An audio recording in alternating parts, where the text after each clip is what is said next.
Bon, assis ça dans la musique, il n'aime ça au raté. Oh, vie sur la famille. Vivre naturel. Bonsoir. Vivre Oui, naturel. Aya. Bonsoir à Ah, toi. bien, papa. Bonsoir à toi. Bonsoir, Shawaz TV. Bonsoir à toi, Meme Gisano là.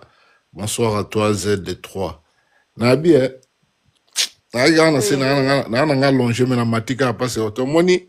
Aibisi wanga lobi. Nakofunda na zuzi nini. Donc, nakofunda na juge nini. Aussi au coma et Lili à Boutou. Donc ça veut dire que tu m'envoûtes la nuit. Donc j'ai du mal à dormir. Donc na koma au monde longi no ba quelque part morobo. Yanga lobi ke moya funde na zuzi. Azoe bate a funde na zuzi nini parce que kindoki bakanga ngote. Yoso comme Lili à Boutou na odando ki na refundo wapi. Donc place refundo ezate. Donc je vais continuer à être envoûté. Donc voilà. Donc bonsoir pendant la famille. Oui, bikaka. Mateka tu peux sabino wa mbote bani mais bon, une bonne et une mauvaise nouvelle. La bonne nouvelle, madame Napso Simbi donc qui tchatche toujours concerne Abisso déjà prêt. Et la mauvaise nouvelle, papa Jidem, je crois je parlerai ça plus tard peut-être sur peut-être vendredi, mais ce sera mon dernier live vendredi que je vais faire sur les réseaux. Donc non, maintenant, la live à Batoumé, ça sera mon dernier live vendredi prochain. Là. Okay, je vais arrêter. Papa Jidem, c'est quoi ça? Pona? Vendredi, ça serait mon dernier live. Mais pourquoi? Mais on m'a toujours dans la live, Nabino, Yo, Yabanan et tout ça. Oui, j'ai déjà compris, mais pourquoi? Ça, je le dirai vendredi seulement. Mais, ce sera mon dernier live. Donc, Moutaros gagner petit ticket, ne peut pas vendredi, on a. Décision familiale ou décision familiale? Non, rien à voir avec familial, personnel. Papa Jidem, ça boite. Yo peut, wana, na baby c'est l'autre, t'aimes sous base now. Base, n'a plus esprit pena. Base. Voilà. Non, bon. Toi, Batou. Comprends-toi, Batou. Donc, ça sera mon dernier live vendredi. Okay. Arrête non, ça. Non, mais sérieux, mon dernier live. Mais, toujours, on a la répétition, on a biso, mais mon live, ça sera le dernier. On va travailler autrement, mais live, il sautait. Ça, je sais pas, mais c'est qui est sûr que les lives, je ne le ferai plus, en fait. Pour le moment, je ne le ferai plus. Donc, mais la vie qui est au sale, la décision est quoi, tout ça, na WhatsApp. Tosola no kati so lingi tosola no ata lobi kati. Na okwe isango, décision est simba te na okwe isango. Moni bon bref, auto na live donc tosola on a privé na expliquer. Na betika parce que déjà batumi ça tout derrière batuna le roi na check yo. Nengana chango gut na nini que voilà. J'ai aimé. Batuba au profiter pendant aux ticket.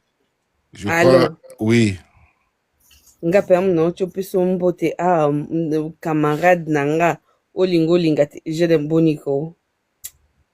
Non, ça n'a rien à voir. On a mon chat jusqu'à la fin de ma vie. Mais voilà, c'est comme ça. Tika makambo wana. Tika biloko wana mwana. On verra de toute façon. Jidem, tika on verra tout de suite au voir.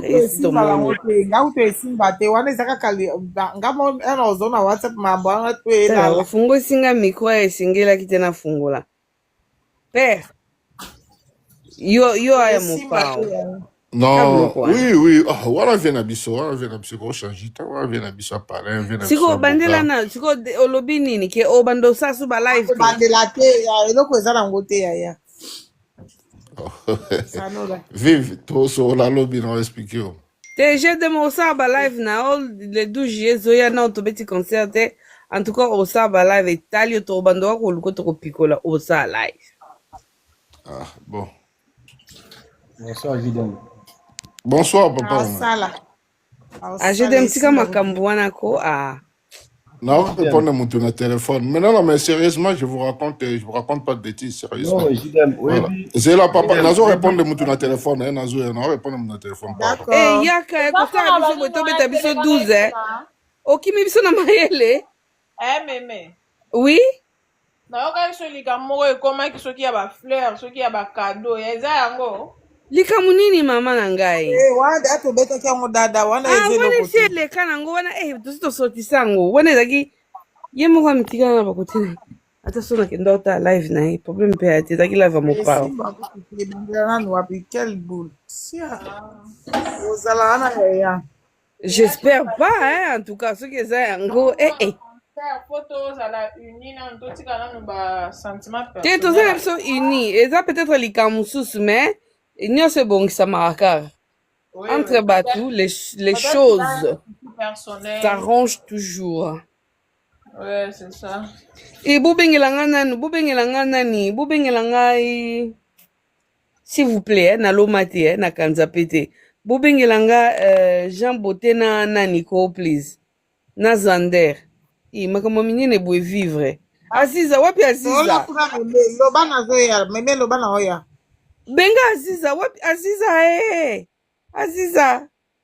Aziza yaka makambo eza alofitana Aziza nkoi na nani papa apotre papa mokambi azapi wapi nani zing Z free keluka zing zong bino na bino ba elema chimique Z free wapi zing zong tata mokambi mais qui ça non tableau périodique pardon keluka mninga na okuna ya tableau périodique wapi papa mokambi nasali yo nini boyebaka te shawazi Z free aza elema chimique na ndeni aza atome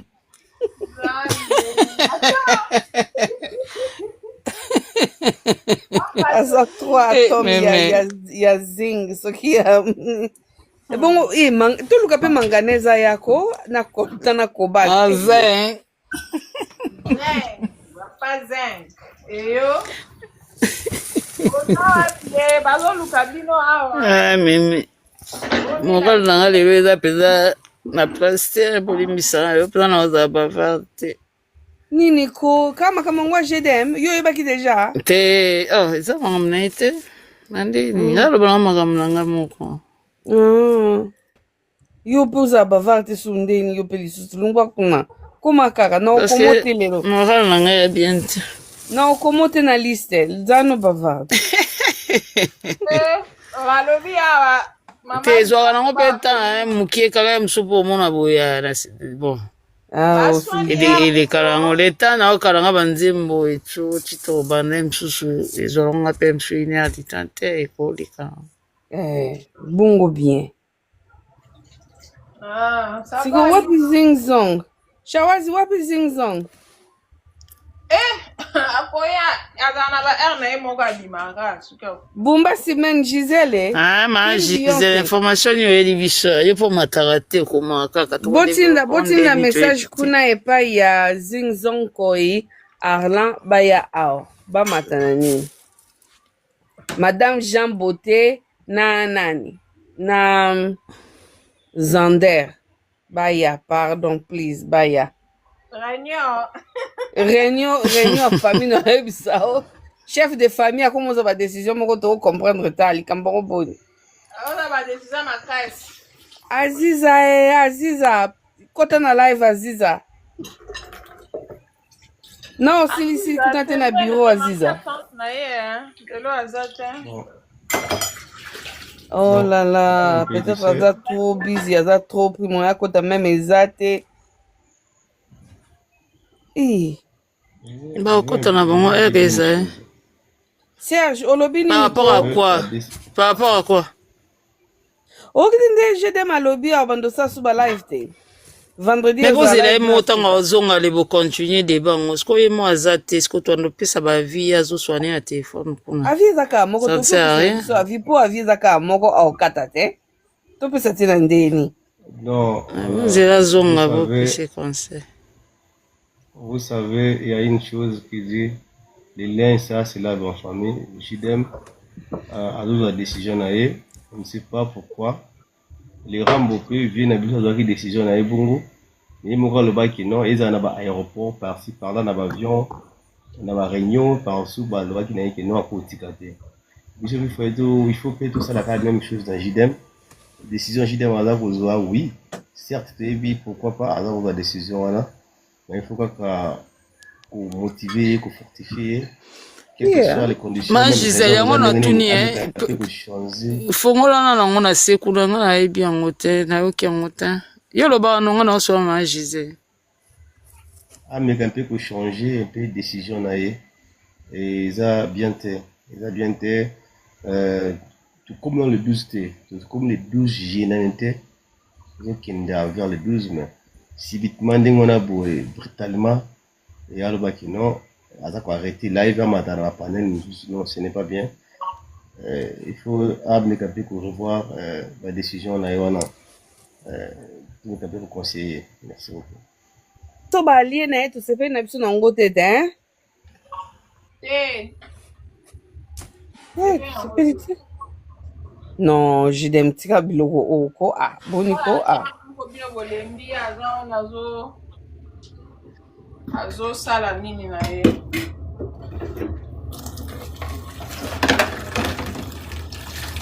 J'ai des oni o meka biso.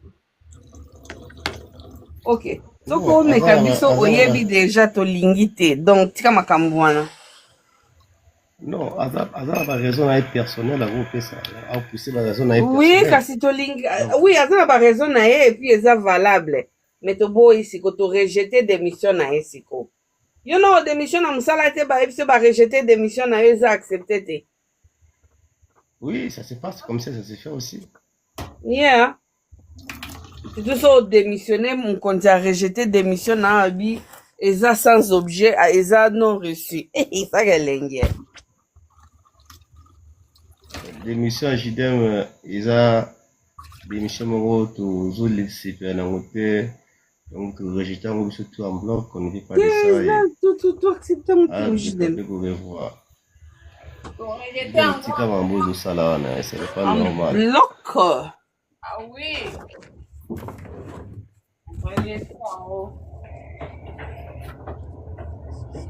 Face à la recours.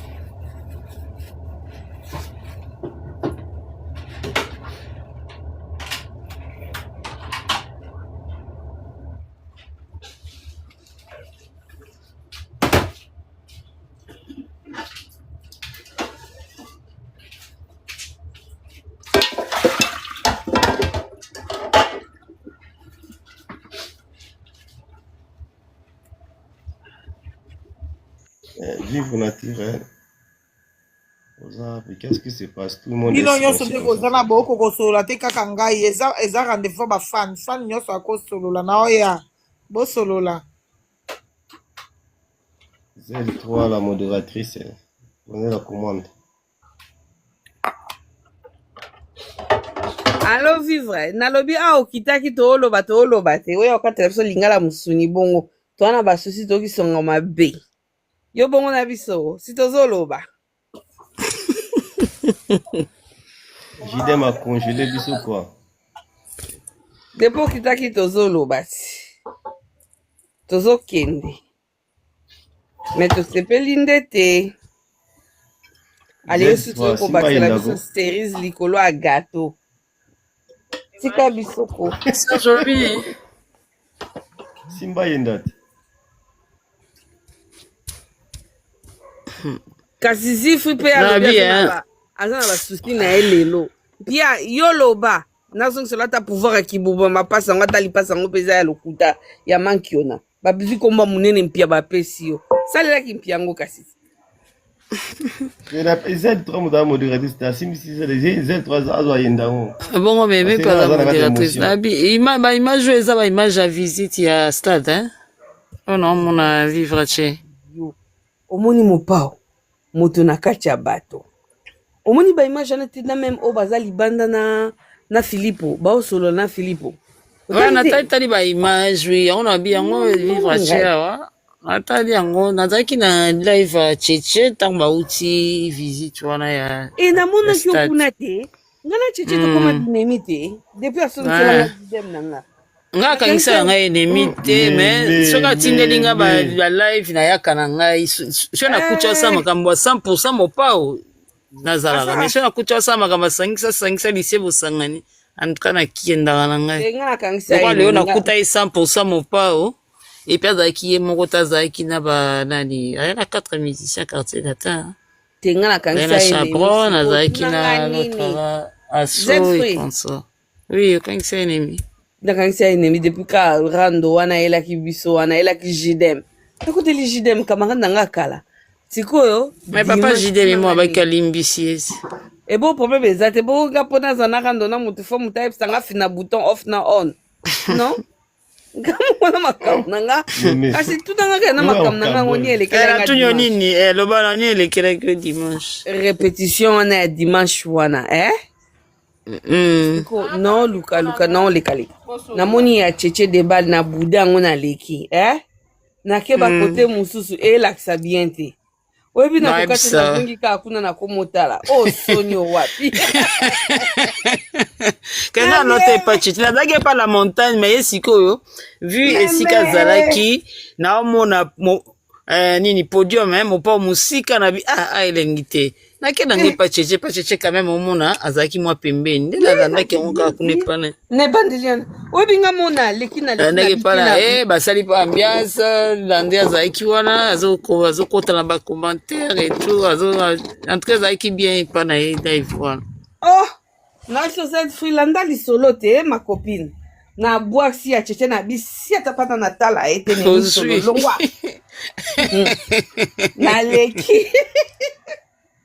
naleki na kei motema yosepela te kaka bakote na osala kiyenda wana kinzunga nazokende epesa te nga mo nazongi kaka na keleni na banjotano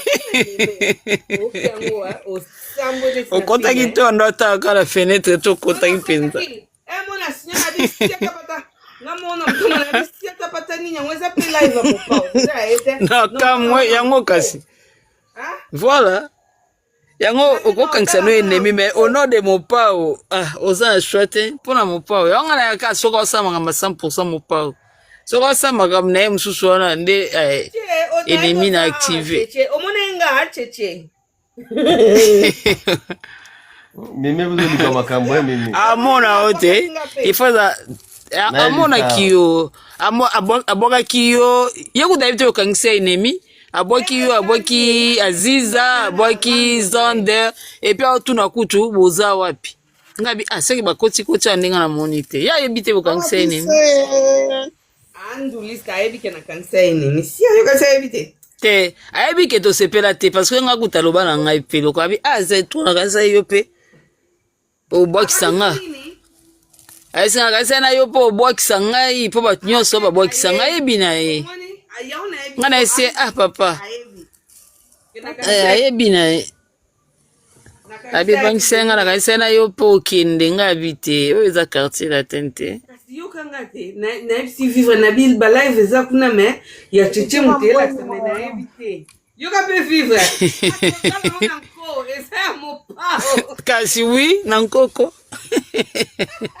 héritier mambo nikolo histoire bonsoir moyaya la femme boso bawabiye bonsoir papa héritier mambweni de bibliothèque héritier mwana mopao yoka papa héritier na devise na so mpe ezalaka nakobenga oni eza devise ezalaka slogan to ezalaka nini elongi ebebaka soki elengi eza nzemba mopao eloba bongo la famille boso bawabiye le 12 juillet ça va beba mabe ça va inda bosomba madame Jabote bonsoir bosomba somba ekozala elengi makasi la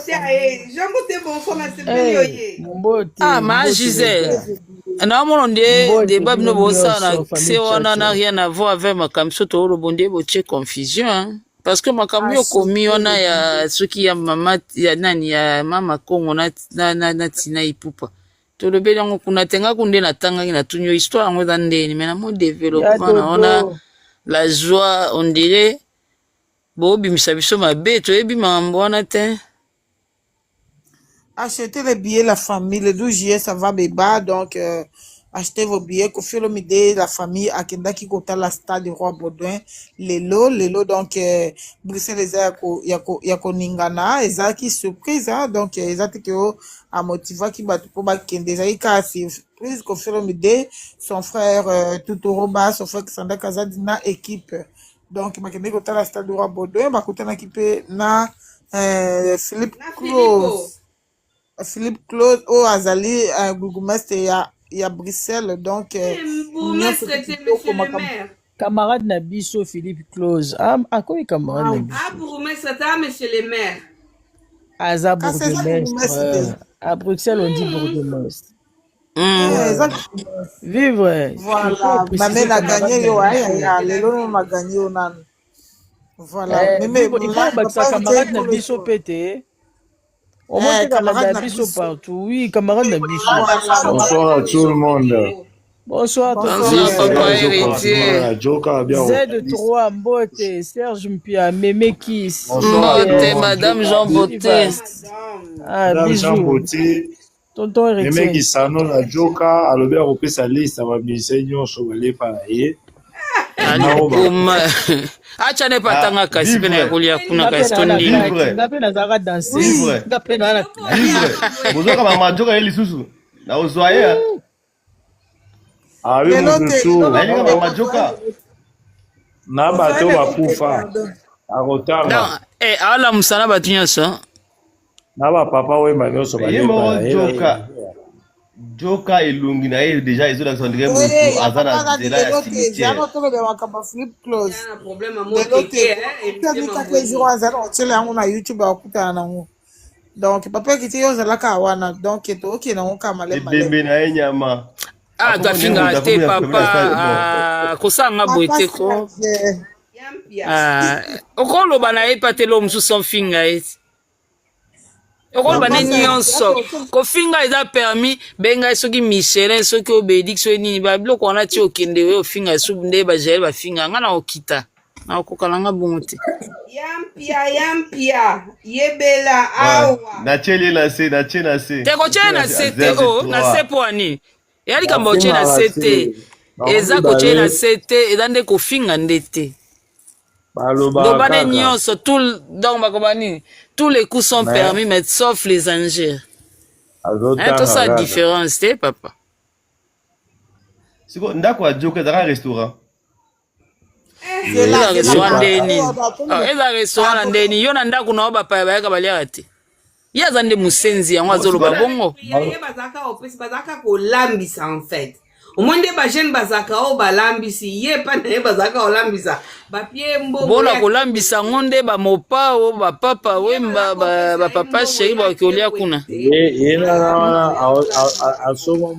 bango nde balobi ya mbongo mpo alambela bango te papa héritier nde ayebi histoire wana bien akoexplike biso yango alese asomamo eteni moko kote na biso me ateka su ndambu suku asisaka ndako ngo mpe silika inacheve héritier Mamboy Joka toza même pas 10 minutes na Joka héritier Mamboy bonsoir à toi d'abord bonsoir nga oyela nga buzoba te ayebi nga bien na bien sikoyo Joka mopao aliaki makoso epa na ye oui aliaki makoso epa na est-ce que olikona onto osani boye combien de fois ya mon frère mopao aliaki makoso epa na ye est-ce que amuta liboso alia pa bato jedem zela kutu mopao aliaki makoso siko apesaki combien po alamba makoso wana ata apesaki eloko te ata ye mutu asombaki sikoyo esaini sikoyo eske biloko abongo aleki mpe na tv aolobaka otanga na bafe bokula baemele omoni ngulu okosukola ata na basavoi minganga ata 150 soko osisi osukola ozonga na bangona roy papa héritier omonanga ngo grave te parce que biso nyonso tozawa toyambaka bapaya na bandako na biso tolambaka toservaka bango papa héritier likambo ayoka te yo mpe likambo mwasi yango mpe olobaka na yo mpe te bon ye mwasi nazolela soki na jibe siko kofi na bakolamusa bakester na bapapa oyo parce que rapport ezani mwasi yango mpe nini baolela Olinga pota kwa mwasi yango te. Ache na palais azali mwasa Roger Ngando baki ne potana ba conseiller ba biloko la bango. Ah ba olela te Roger Ngando asaka bona na mona nani na mwasi wana depuis kala ti ne bakuta na joka na ndenge na bonga bali. Ba oto ka ba même pas inane. Bon inane eza kala to boko kabona ngo pour na valider faut ça combien d'état. Toko kama lelo lobinga la zungu mususu yo pozi mususu eza la bongo. Mais ye joka e baki na petit yango. Eza conflit. Ya conflit. Elo ni yango sila te basi bakabona Roger sa makamba bondeni. Bala guerre la ba guerre. Ya balié Roger bala ete guerre wana ozo expliquer wana na mona nga sens tango te. Joka kane kam tabilobela. Bobo kala tanga loba déjà makamba ba genre wana conflit za ki yani.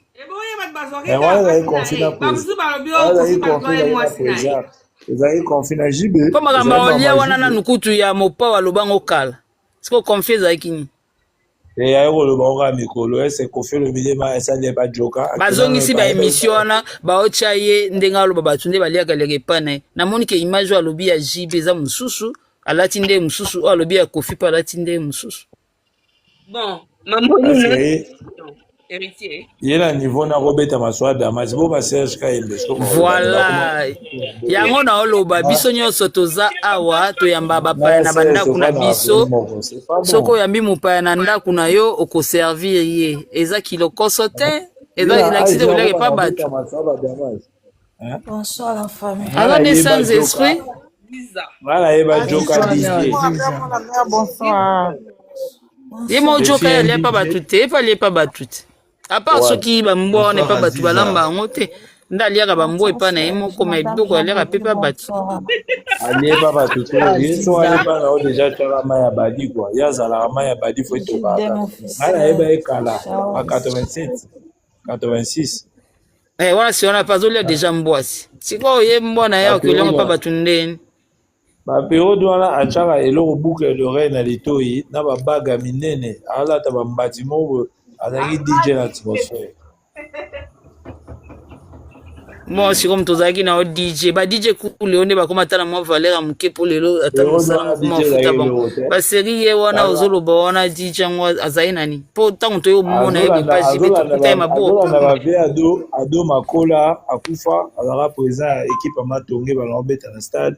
Aolanda ba Robert Kinsala neve te di azolamba Serge Sopik Serge Mukamba imukala pe joka so alingelo momi bal fo vanda kaka azana flatterie mo so ba kimukala na eza ine tieza na makila na esko to sa nini ya tsala mina zani mukala etali ya tika biso kimia pardon azana flatterie mo oui yoka question pour non tiko eloko nini nde saka ke baboto la ke basi. Parce que le vélo mo chance Adana nini ala Bill monene tellement so Bill ndeni azeza muketi azala muke Dimitri bon Dimitri saka pelo te pour mes années que azana ende propreté il est très sale azana obésité joka na matanga mwana na ye eti wala chimite mwana sala 1 mois et 2 semaines hôpital ayaka te ayekoya kaka semaine wana kaka 2-3 jours avant kufa puis ayebe na combien na $100 na l'hôpital à Risasa moto so aza interné déjà pendant 1 mois eba partir ebima ya likolo partir emayobi ya na $100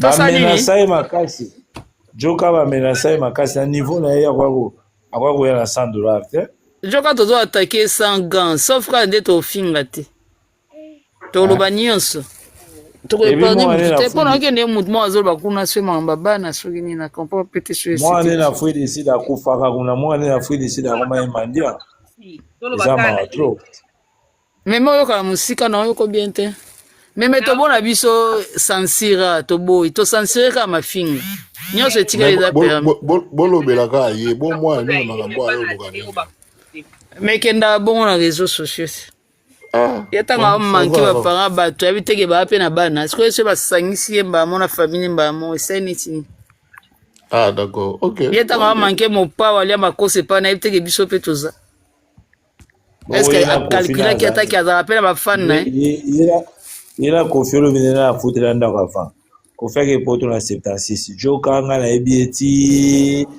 na ba 2001 lere akomi kosala na raga lere akomi kokangama na mwana etu ndaye kozwa pale mbongo ya garanti mwana etu ndene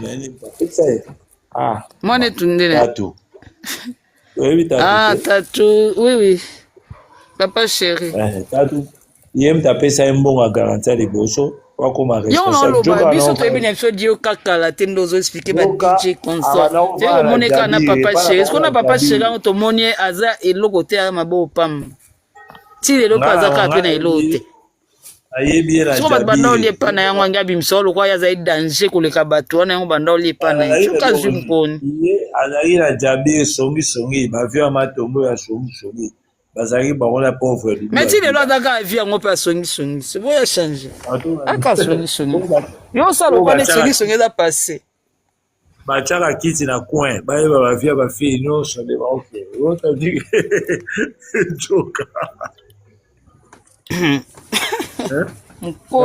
papa oyo babera na ngai abi te moto aza moto mabe aza pete moko aza bien te pecho aza bilobe la alingi mpe mbongo mingi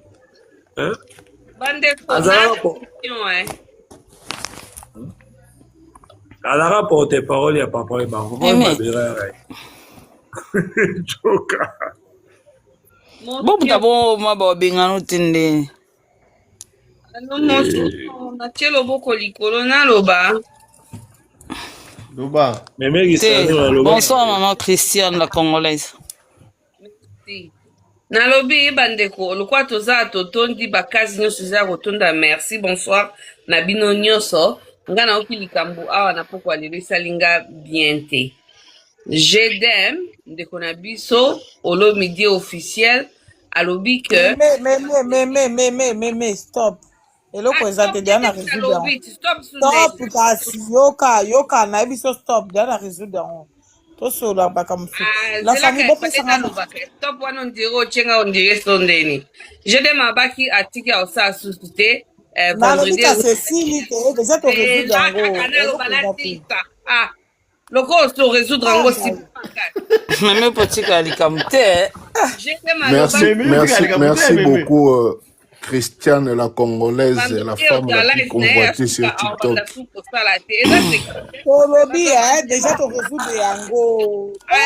Donc ça ne sert plus à rien d'en parler. Merci na vivre naturel pour ndenge alobaki ngo biso tosepelaki nango te bake osola na kuzu ale problème eza résolu. Bravo vivre naturel. Mabe oh tanga meme. Merci.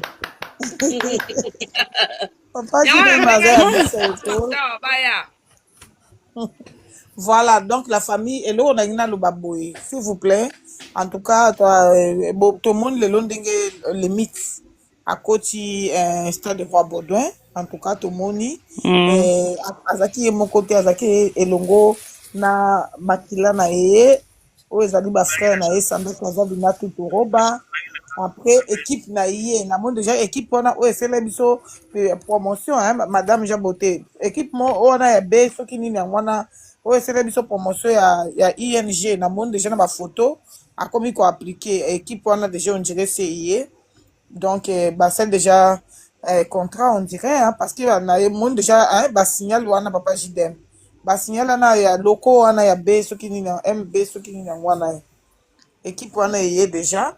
Donc makambo eza nango bien basalaka promo na bango kitoko balandela makambo bango kitoko tina suka ba travailler très bien en tout cas na ING Arena en tout cas soyez les bienvenus à BMP wana voilà eloko wana donc groupe wana et la fédération pleine yango na yebi na répéter bato ba yebi plus mais na mona kango ezaka na biso na période ya stade Roi Baudouin Mobimba et na ligne na ING Mobimba tiers ING Silaki donc makambo tu kitoko bakutana kipe na Philippe Close en tout cas bakutana ina flip close o azali camarade na biso nde madame Jean Botel Lombi camarade na biso déjà ya latino camarade na biso ya Philippe o azali nani monsieur le maire selon ba français en tout cas bourgmestre sérieux selon ba belge bourgmestre ya Bruxelles donc makambo tu kitoko kofilo nda omemela kitoko stade wana penza le rambo atamboli yango atali donc toni tozipa stade wana ifo ezipama parce que il mérite kofilo nda azomérite stade wana to retourne yango ezipama penza bato batonda o penza soni kafuta anda koloba na école de filles de Sarandinda etonda la famille donc mutu nyonso tout rendez-vous ezaka moko le 12 juillet au stade du Roi Baudouin bato français baoloba meme okoloba en français mpona asala berere te donc mutu nyonso tout abongama somba billet na yo c'est plus que vrai que concert wana ekobeta boyoka bato baloba te bakosala boye parce que biso de tokweyaka na basituation wana ezaka na Paris oyo lelo bato ekomi biso lokwa poso ya nzoto so totika concert bato mosusu baye tozela kaka aire bako annulation eza te secret to révélé yango le producteur c'est lui-même c'est Kofi Central donc concert wana ekobeta tozala une personne 2 personnes 3 personnes concert ekobeta tozala stade plein ekobeta donc somba bien okoya korate pamba kolanda bato wana ya bilobaloba te bato wana bacommentaire bandoki te sombaka biyo na yo déjà nga lelo français ya te ok nani aoloba Z3 koloba na madame Jean Boté na baparla na jidem baza wana donc bosomba babiye na bino makambo ekomi kitoko totikali kaka na quelques mois 2 mois 1 mois et demi totikali na temps moke bosombaka déjà babiye ekosala kitoko mingi donc nde eloko na ngena esa bino makambo tu kitoko bafoto bomoni wana eza moko sur moko ndenge nini notre papa d'amour Kofi Olomide azalaki na kati ya stade Roi Baudouin esika pe ko se produit concert monene à l'occasion de son anniversaire le 12 juillet au stade Roi Baudouin. Donc voilà quoi ngapo na ngana nani a oloba en français papa je nani a oloba a répéter makambo oyo na kifalansa bato ya français bayoka bato ya français on ba te lelo papa arlaim to na tumoli na ngana papa arla moto ayoki makambo ayaki concentré na maloba vivre à répéter s'il vous plaît j'étais pas attentif bonsoir à tous et à tous. Bonsoir. Je viens à peine d'arriver, il faut un briefing. Quelqu'un intervient après, je vais rebondir. En fait, Vive Naturel, il vient juste de nous annoncer ce qui s'est passé tout à l'heure, comme quoi que notre grand Mopao, il était au stade. Et en plus, à ce moment-là, il est en train de collaborer avec l'équipe de mettre en scène, tout ce qui s'occupe du caméra et tout le machin. C'est une équipe de formaticiens. Donc, qu'on surnomme mon nom de BMP. Donc voilà, bon, c'est pas une raison de négliger un peu les anciens ou je sais pas quoi. Bref, donc voilà.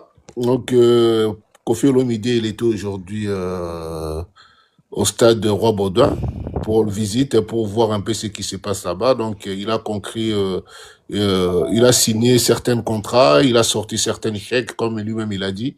Donc, il a arrangé des choses. Vous inquiétez pas, je crois que dans les jours à venir, on va avoir la facilité pour avoir les billets. Donc, pour l'instant, il n'y a que les billets par Ticketmaster, mais ils vont trouver une solution dans pas longtemps pour que tout le monde puisse accéder plus facilement. Car on sait très bien qu'avec Ticketmaster, il y en a beaucoup qui n'arrivent pas. Ils ont un peu du mal à... vous savez, la plupart de nous, les Congolais, on n'est pas trop informatique. Nous, on aime bien tout ce qui est face à face, quoi.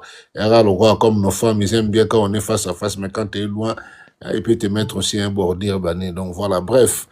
Aujourd'hui, on a vu Kofi Olomide avec sa famille complète. Donc, il était là avec Sandra Kazadi, Toutou Roba et lui-même, et puis notre ami, comme il dit maman Jean Boté, notre ami le bourgmestre de de, de De Belgique. Bruxelles. Donc, notre ami, je crois que de Bruxelles, voilà. Donc lui, il est là au cas où il y a un petit problème ou problème, comment je vais dire, administratif et tout le machin. Il est là pour s'en occuper. Là, à mon avis, il est rentré dans la famille Tcha, tu vois. Donc voilà, on peut l'appeler maintenant Kofiette ou Kofifil, voilà. On peut l'appeler Kofifil parce qu'il fait partie maintenant de notre société. Donc voilà. En bref, je vais juste que voilà pour répondre un petit peu à un truc là-bas. Tout ce que Papa Jidem a dit ici, la suite, ça sera que vendredi. Il n'y a pas de rajout ici. Donc, ça sert à rien de rajouter, ça sert à rien d'enlever. J'enlève rien, je rajoute rien. Mais bon, le temps nous dira des choses, voilà. Et je salue aussi la présence de Maman Aziza Biskid.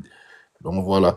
Donc, pour les billets, donc, chacun de nous, prenez le temps d'acheter vos billets et surtout n'oubliez pas que vendredi, il y aura encore une autre personne qui va essayer de gagner son billet et cette fois-ci, on mettra pas des chansons faciles hein, parce que, bon, j'attends un appel, ça se pourrait, on peut gagner 2 ou 3 billets, mais Papa Jidem me promet seulement un seul billet pour le moment. S'il y a d'autres sponsors, là, on va essayer de rajouter des billets pour certains, tout ça. Mais voilà, et vous-même, de l'autre côté, là où vous êtes, prenez le temps d'acheter vos billets. Et pour les gens qui m'ont envoyé leur argent, regardez dans vos boîtes mail, vous avez tous reçu vos billets. Les 10 personnes que vous savez vous-même, je ne vais pas citer votre nom parce que je sais que vous êtes là. Je ne vais pas citer votre nom, mais voilà, regardez sur vos boîtes mail que vous m'avez communiquées. Je vous ai tous envoyé vos billets par mail. Donc, de toute façon, moi, je garde le mail sur mes appareils. Au cas où vous avez un petit souci, vous avez juste à m'appeler avec différents numéros que je vous ai donnés parce que je vous ai pas tous donné les mêmes numéros. Donc voilà, avec les différents numéros que je vous ai donnés, vous m'envoyez un message, vous me dites que Papa Jidem, j'ai du mal à trouver de toute façon, à chaque personne que j'ai envoyé, si vous regardez bien, j'ai marqué numéro 1, numéro 2, numéro 3. Et quand vous m'appelez pour réclamer votre billet, merci de préciser les numéros que je vous ai mis sur le mail. Chacun, j'ai mis le numéro. Donc, faut pas que quelqu'un, bon, je vais pas dire que vous êtes déjà de mauvaise foi, hein, parce qu'il y a des gens comme ça.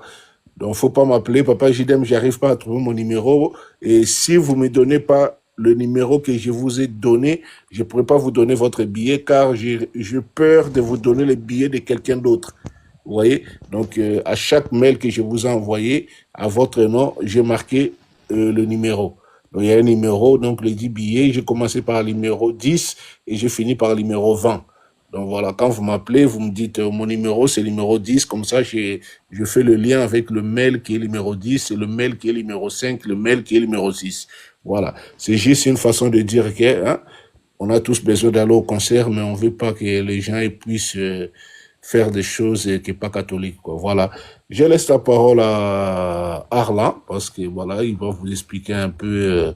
Voilà, j'ai essayé de faire un peu de briefing hein, par rapport à ce qu'il vient de dire.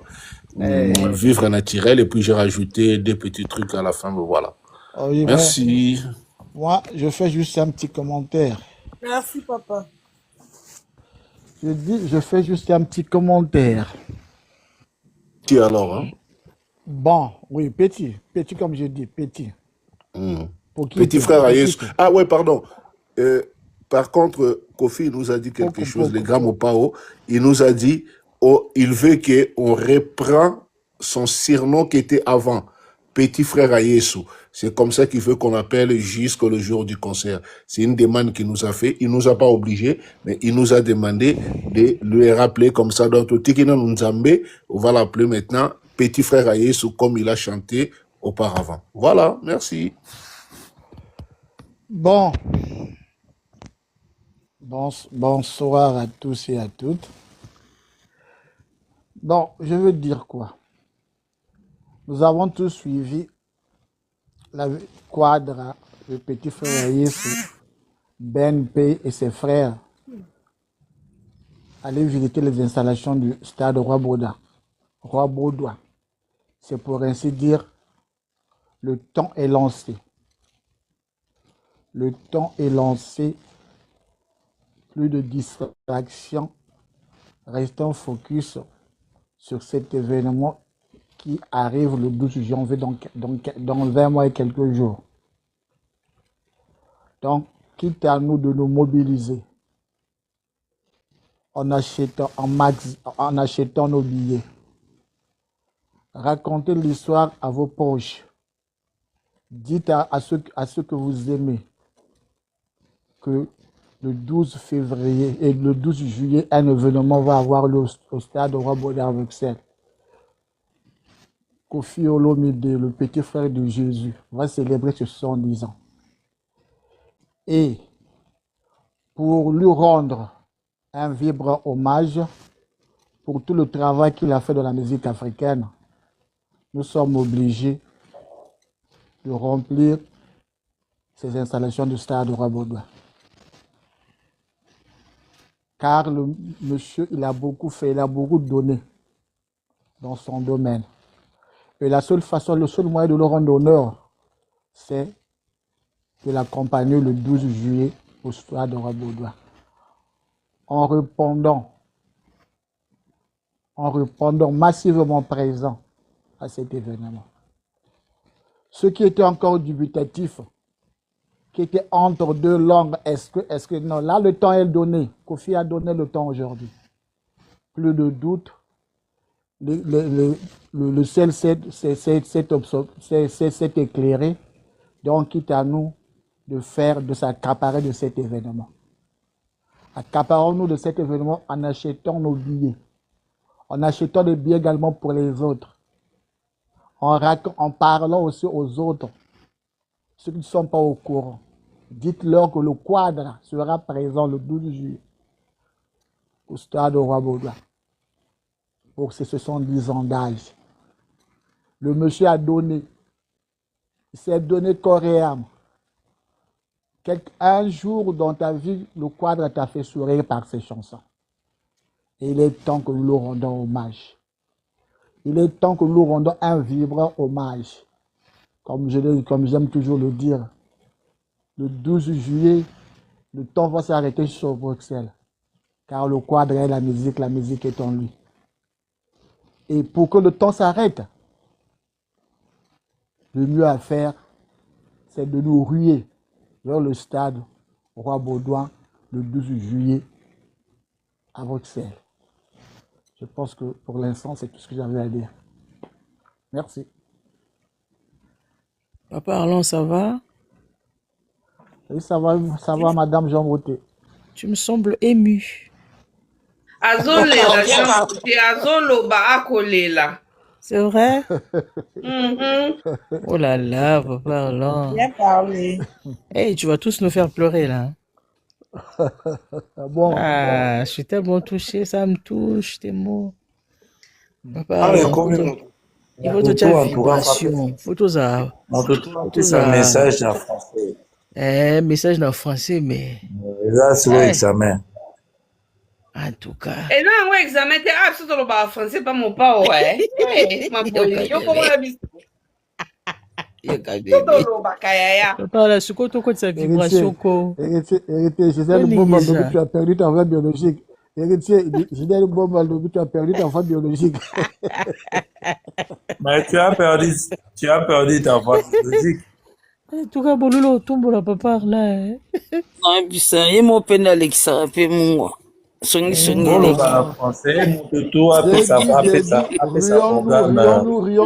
J'ai dit rions-nous le 12 juillet, rions-nous au stade Roi Baudouin. Oui, on se rions-nous vraiment, les gars. Tâchons de tous prendre nos billets. Laurent doit être fier de nous, tout comme nous le sommes pour lui également. Là, c'est tout ce qu'il nous demande, hein. Bah, c'est ça. Équipe de toi, Lengi, n'a pas si bon, on a bisous, les Rambo, tout, Bana, Sanda, Kaza, distance, Suka. Mère Aziz, au bout c'est les camarades de Bisso, Baza 4, Mère Aziz. Au bout c'est les camarades de Bisso, Philippe.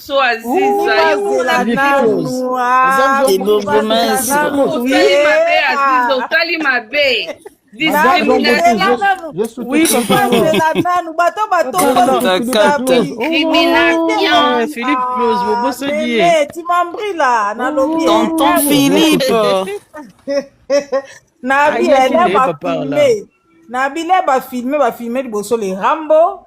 baye bafilme tout bafilme Sandra Kazadi. Donc tonde toloba bo équipe de 3 oyo les Rambo ezaka bongo Aziza Kabangi okomi Zulu Ceinture Zuluko Ceinture Philippe on négligé camarade ndenge ya okengela Flave Steve Flave donc mutako ya kaka ato cheki chapeau babonaki oka na chapeau caméra cheke ozomona esko bongo vidéo kolaki ça. En tout cas, eza vraiment na sepela na vidéo yango ça c'est ezaki na kata wa Baudouin message en français s'il vous plaît. Papa, les messages déjà passé papa héritier. Les messages déjà passés. D'habitude na biso. Il faut acheter. De toute façon, Kofi ne chante pas en français, il chante en lingala et tout le monde le suit. Partout en Afrique, on chante ses chansons, c'est pas en français quand même. Quand je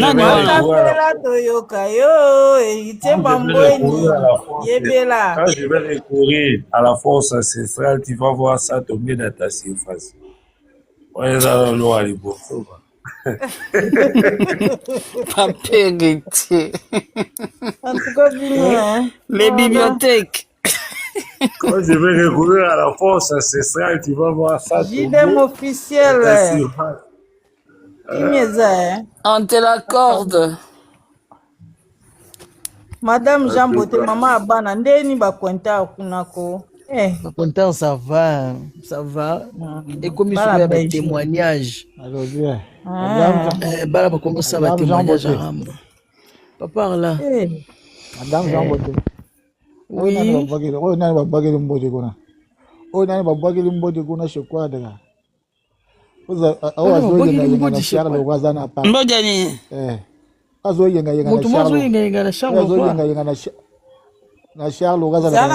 Azali ko toyebi ebe totanga ndeko mona ete tofula ete. Ayenga ti le 30 nda olongwa. Ayenga makasi. Azonga le 30.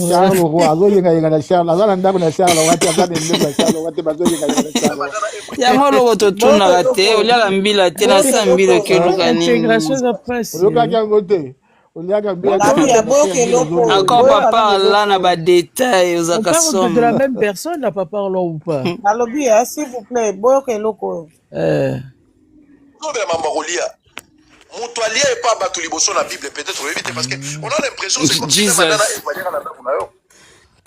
pas intéressant. Moto allié na Bible liboso abatu moto allié pas battu liboso za nzambe yemo.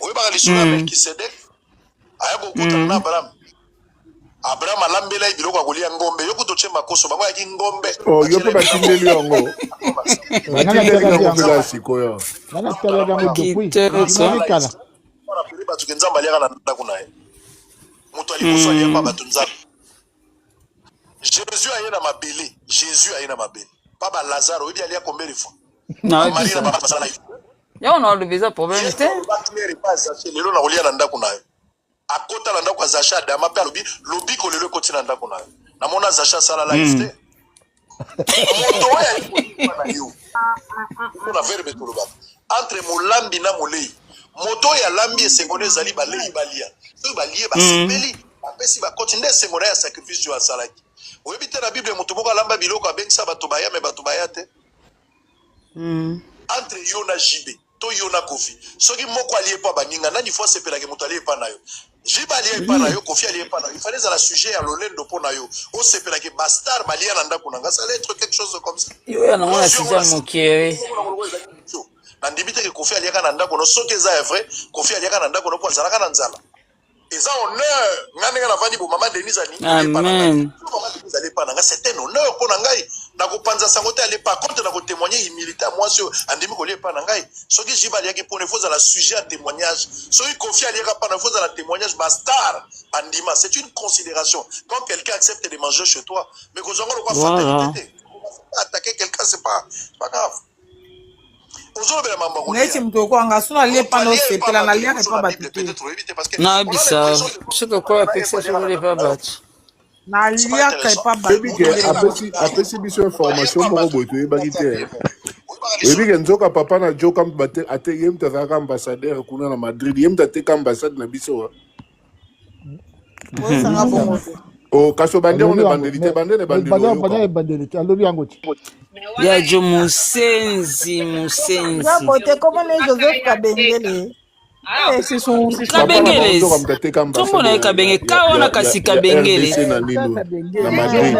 Et ordonna kai ateka ngo. Papa na oza na pouvoir ni ateka propriété à moi. Ah maman, yo bibilo muso eteka même ambassade na biso. Papa na tanga mobutu ye ateka ya. Mabena biso tata mobutu te bloko wana esala lango pe. Yo kana ambassade na biso ya France. Zelana ambassade na biso ya France yo bi mutateka ngo.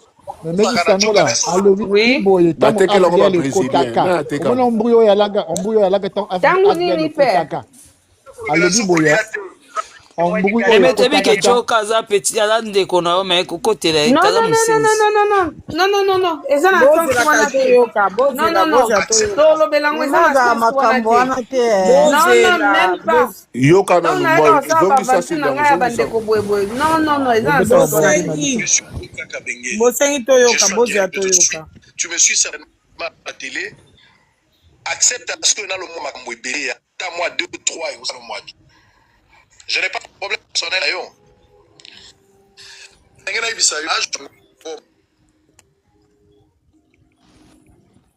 Mais ce qui est vrai, tu n'es plus dans les 40 ni dans les 50.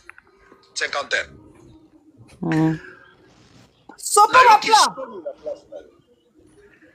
Je me suis senti humilié à ton âge, na mboula na yo. Tilelo. Peu importe ce qui pouvait arriver. Conflit, colère, machin, tout ce que toi-même tu sais. Et l'okoni n'est comme, l'okoni n'est motivé. Ma mobile, de quoi s'agit-il? Moi, je n'entre pas dans ma considération à des autres. Mais tu ne pouvais pas te rabaisser, précieux frère. Pourquoi à niveau à expliquer bateau que j'ai baliaka nanda konayo, Kofi Azwaka chaussette aliaka makoso ou quoi que ce soit. C'est une humiliation extrêmement grave. Tu es tombé trop bas, mon frère. Tu ne pouvais pas le faire. Joka na âge na yo bato babetaka masolo ya bandako ya ba investissement. Bato babetaka masolo ya ba réalisation. Bato batikalaka nostalgique te. À ton âge, soki moto azo continuer kobeta lisolo ya biloko ya kolia, il y a lieu de s'interroger. Soki moto wana atikali nostalgique a raté nini? Est-ce que c'est une frustration?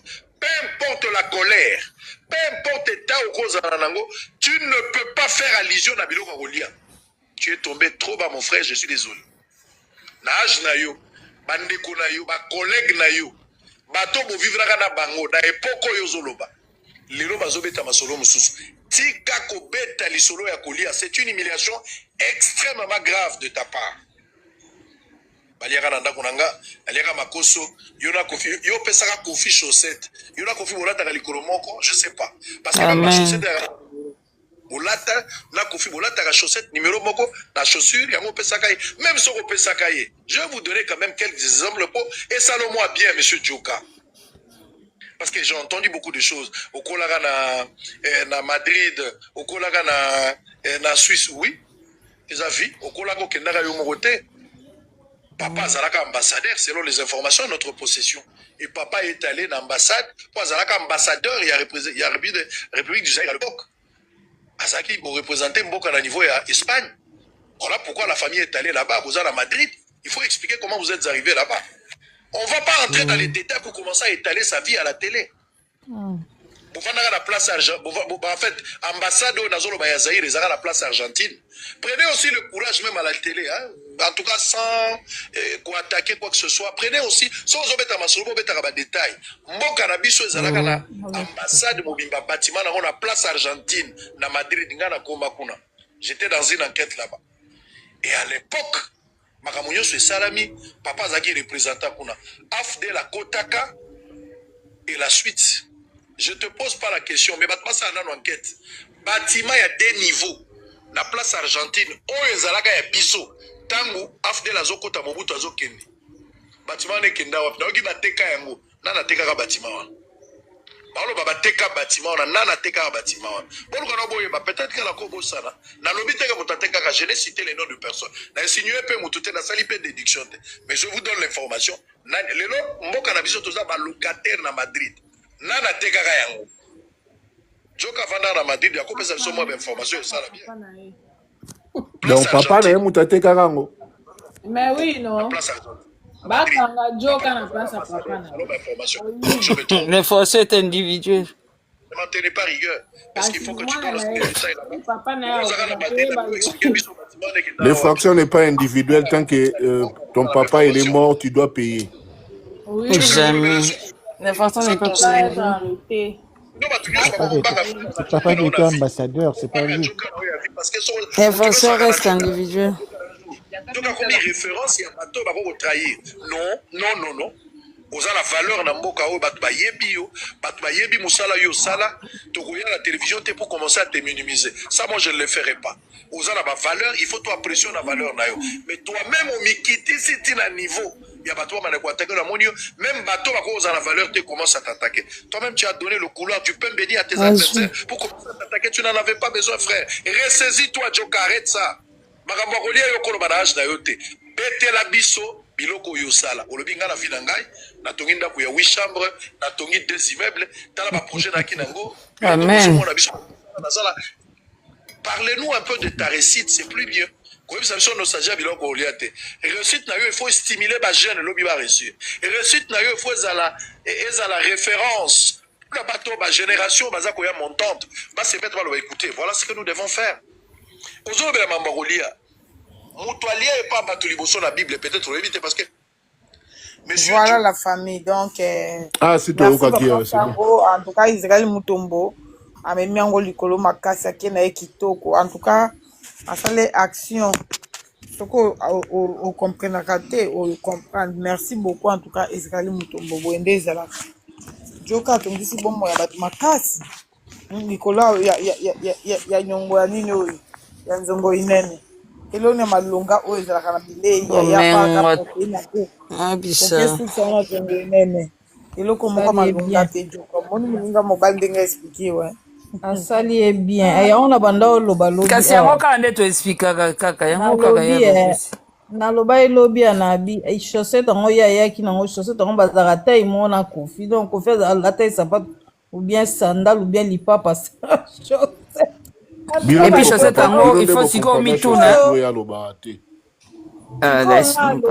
papa Jidem nani ba réalisation ya oza na réalisation nini oyo ya oyebisa biso réalisation ezali ya bande non par rapport à non réalisation par rapport à ya nini na bamema aza na eloko te te yango alobi te abetela biso ata baréalisation nasala par rapport à parcours ya vie na ye ndenge azoloba wana ebongo sango wana bandi mosala na tvk mais sango lelo azoréalise biloko ebele bango babandaka voilà yango alobi na ye na age na ye aza nango wana koyo obete so masolo obete te biloko olia wana oloba baréalisation na ye eza te mpo aza na ye na eloko te ekozozela daya visa kasi avandanie ya poto akanga mnona alobelo te yango na oyebisa jokac wana na eloko te olero ozela visa pa mutu bafutela otike mpo yo osala jalelo na réseaux sociaux ya fufu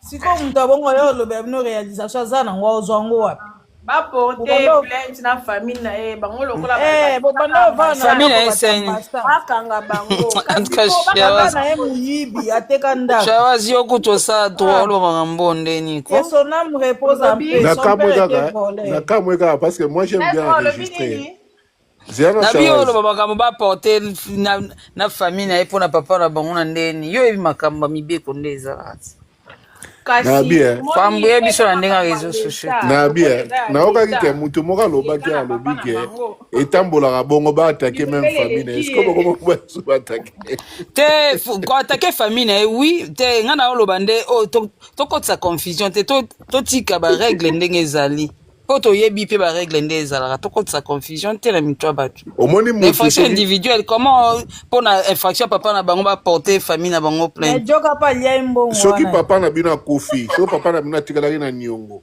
bana baofuta Boko futa, bako jape ba Et C'est la dépendre loi, c'est la loi. et dépendre de la clause, papa. Ah bon, peut-être que le belandé mort, c'est ça loi bon, loi qui ça na ni ndé bon. Aux a raison confusion. Et toi la loi mort peut-être bon, peut-être loi on Papa au futa biloko na episode bana to futa biloko papa na ka o papa tika ba nyongo atiki ba biloko na ye. Oui, oui. Yeza na kombo na to koteka ngoto futi ba nyongo. Bana boko futa. Oh. Oui, cheers. Cheers. Au morning papa bango atika ba bien. Soki kaka za na ba bien na bako ko saisir ba bien na pa l'état. Bien sûr. Oui, ça y est. Ko joka na ndanga zo kene na bakamu mabe boye. Ako risque ba ba wana eza patrimoine ya joka ba kozongo pona tata na ete. Jamais. Ça jamais. Ya joka bako. Non, jamais. Ya papa la bangonde. Meme, yo zolo ba loi qui ça c'est besoin ba loi poto. Bako saisir yango la justice. Hein? Yo zolo ba loi ya mboka nini? Te ya wanga na poser aux questions. C'est un bien congolais. Ah, d'accord. OK. On est d'accord. Dans ce cas-là, na ebi loi ngonde. Loi ya poto ojedem. Na poto oui. Na poto biloko na ngai oka zela na ebito. Ezala nango soka to kufi bakozwa ba bien na yo ba saisir yango. Zela. Wana oui yo mo ba sala ngo. Wana soki poza nango te soki okufa ko tikala kina nyongo bana no ba kofuta ngo. Na mibeko ya poto. Soki ngai meme na na nyongo. Eke na ati na ba patrimoine nanga ekofuta ba nyongo wana. Voilà. Non, disconvient pas. Zela na loi ya poto soki nga meme na aki na nyongo ke na ne loko te na aki moto o na poto mwana nga aza na Sozacom aniza nga te baoke kofuta nyongo na mwana yo afuta ngo te nyongo na nga eza nyongo na nga Mémé, ne raconte pas aux gens parce que batebele bazolanda yo. Zela bakokanga te Zela na silisa wana na soit on se comprend pas. Zela na silisa makambo na oloba omoni yango wana na mboka o nga naza na Angleterre le droit est universel na mboka o nga nazali bato ebele bazaka soki atombi ndako mpo na ndenge na biso awa soki oza na babien soki okomi mobange okomi futela nini homme de vieillard na oyo moko bato basaka nini 20 ans avant soki osali yango 10 ans avant. Mais ce que moi je sache, le droit est universel. N'habite la loi il y a chaque pays ce qui est agréé n'habite. Tout dans le droit de l'homme. La loi moto c'est la monde mobimba ngo. Zexi pardon na si sa partie oh. Soki nga za biloko na ngai. Na sali déjà tant na misombeli yango 2-3 ans après na changé ba bien wana na tiango na trust biso to benga ngo trust. Eza ya ngai te me eza ya libota na tiango peut-être na kombo ya bana nanga. Mutu moko ta ko simba ngo ata soki nga na kei ndenge zaka ke héritage il faut futa ba pourcentage pour ekitana. Ba ko futa te. Donc il faut ko eba makamni ozo sala. Na kangi micro. Kanga na micro. Bon, Shiwa solo bini. Parce que mes mères na même point de vue na ngai. Bref, peut-être net le bien Angleterre non qui peut ba loi universelle non qui m'a bébélé boy ba ki na poto to c'est le roi moto a kufi sur le teka yo loko so za loko te ah mama oloba ki na katonga ki micro tika nga pena loba na lobi da préciser kaka zen prim taloba ki loi eza universelle ngai ti na kangi micro mais ça je le sais que c'est pas toi mais ça peut être universel. Bon, naloba ona tika nanga kasi. Loba. Donc siko ndenge zaona. Imaginons que mutu okufi na poto. Que loko to chenga na ocha na poto na cheba loa kisasa te na cheba loa nite. Que na minito jideme adaye. Siko na banyongo na ngai, to chenga na banyongo na ngai banini. Mais la rezate pona futango. Déjà premièrement déjà corps nanga ebimate ba okanga ngona fo bana ba fo famille nanga futa na nyongo wana afa ba bimisa corps na ngai. Tandis que nyongo wana ngam na zwe kango ezaba na ngate e amosi na ngate mais ba okangana no corps na ngai ko fanda kuna mowe me bakange bembe na yo tibo futa ba nyongo wana so bo sisi ko futa ba nyongo ba zongisele bino nzoto na bino onga na kendaki kena nsima na nga natikalaki na baniongo ebele batali banemi ke mwana na nga moko azosala motion voilà je m'arrête là. Non, dans tout na ka question na olobi on a déjà que ceux qui ozali na eloko te okufi et tout ba saisir corps jusqu'à ce que famille na yo efuta banyongo wana. Siko na ka o siko yo mo ozali na eloko te que famille no peza na ngote. Siko na ka wana loi siko e prévoir ni. Mais na ka o to beta aka o mutu azana eloko. Pour ça que comme mutu azana eloko te quand il y a l'autre te l'autre côté, on n'est pas encore arrivé là mais dis-toi que parce que tant que comme tout ninga o azana eloko to azana eloko te mais l'état il arrive toujours à avoir les moyens parce que na ndimite que mutu moko ba kofi fo tiki bana no ba zaka mbakenda ka même misala ou ba salaka ou moi sina yo moi misusu bazo ba contrat de bien nenge mama meme abetelo mo na suko ça dépend ba clause bo saleli banini mais peu importe où les kaka yeba que tango mutu azali ngana ko za na nyongo lolo na kei na za na nyongo l'état on a tika nango bana nanga ba futa bango bon, je ne sais pas, là, vraiment, il faut nous amener des preuves parce que là, moi, je doute fort dans quel sens. Donc, ça qu'on facilite mon kili. Maman.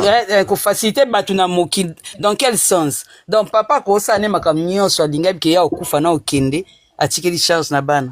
Maman, c'est quoi? Intimité, loi, bon, ngana lobby, écoute-moi, s'il te plaît. C'est là, pardon, juste qu'elle a au moins tiqué. Permets-moi, na bimiselo, on a le pour comprendre ce qu'on a, comme ça, tu vas réagir. Bon, naka oyo, tolobi boye. Papa, na okota kasi. Naka oyo, papa, atiki banyongo. Et que ce qu'on a avoir nae, c'est tout à fait normal, famille nae, to bananae, baro futa, par rapport à babiloko yatiki. Mais ce qui a yatiki l'autre côté. Et que bananae basalaka. Ba olanda bana wana siko po bango basala nde bando futa nyonga papa na bango. Oui, ezala bongo. Oui, ezala bongo. Ezala bongo. Ouais, na poto ezala bongo malheureusement. Tu vois son bota ite. Ah, son bota ite. OK, l'état est moko ebinde nyo salat. Bah sur oui, ezala bongo malheureusement. Ouais. Bah on va emmener bon ça là. Il y a même temps que tu préféré Kimine na Congo, toi changer na Combo, toi sali quelque chose. Ouais. Alexander, même si on kundi moto. Bon évoluer la vie on a qui recherche. Et comme on a des mots on a ce problème. La recherche. Et puis loi na eza universel té. Au kono baté que loi civile eza universelle. Non, eza universel té. Pays na pays na loi na. Mais mingi na poto, ouais, ce botiki ba nyongo ba pa ba komango très bien. So ozoni zwa nyongo na ba document na ba clause one. C'est ça. Donc bonsoir, nakani micro. Bonsoir Lobby. Madame Jean Beauté, Madame Jean Beauté. Oui, papa. On peut signer réponse. Moi je suis un peu perdu dans je suis confuse. Je ne sais pas qui est Charleroi. Moi, depuis que j'ai suivi la partie là, je me suis dit, mais JDM, je veux peut-être demander sur JDM. Et qui a parlé de ça? Qui a évoqué Charleroi? Le quadre lui-même. Ah, peut-être Bakali, parce que Bakali, il est rentré en Belgique. Hein? Ah, Azoyemba. Azoyemba Diabolos après Alovi Nasianze, Oliagambila, Nasianze, Lukanini. Uzana appartement na immeuble na voxalité mais zo yenga na chita lwa nani. Ah, Holanda mbato maboma wana te papa. Wana nazo Babakali. Mais c'est le rhum. Et mon père m'taboka que on a conseil. Ah, pardon. Tu sais que non coup d'azut vraiment temps au tas général. Je pense pas que ça Bakali. Rambo ana temps Bakali peut-être. Non, azana attend na été. Fiti na ekaka hein. Après,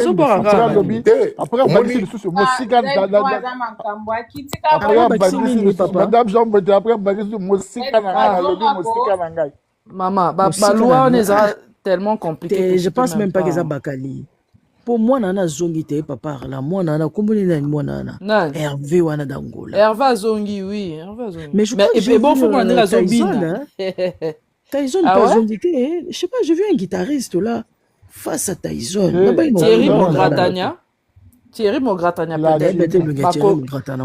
Bakokana moi muke. Ah, c'est que ça mon gratin. Mon gratin, na platine. Je crois que ça n'a pas deux artistes. Il y a de la carte et puis bon, il y a mon héros à un concert.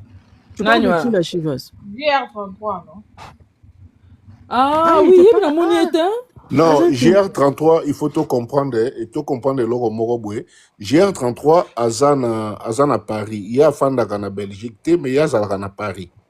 GR33, mon père, Tikakayen à Paris. Donc ça fait que déplacement à Paris, et c'est un pas, il y a de Konabiso, Nani, comment, j'ai oublié, Jansi Kindodi. Donc il y a un déplacement, donc il y a un salaire qui a ça, il y a pas ça, donc moi il y a quitté. Mais la prochaine répétition est à Paris, donc pour moi GR33 aux Alaona. Donc juste que bango ne soit en Belgique sauf GR33. Donc je prochaine répétition.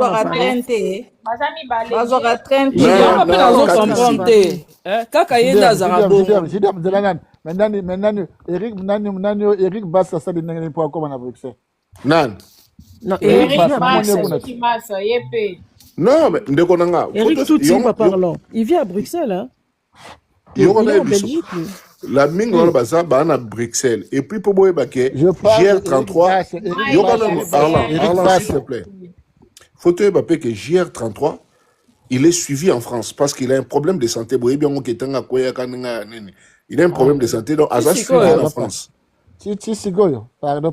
Papa, yo nini. To sauter pardon. Ici là, papa yo bu qui ne ka si comme le bongi. Non mais parce que ton communication bilo rebelle.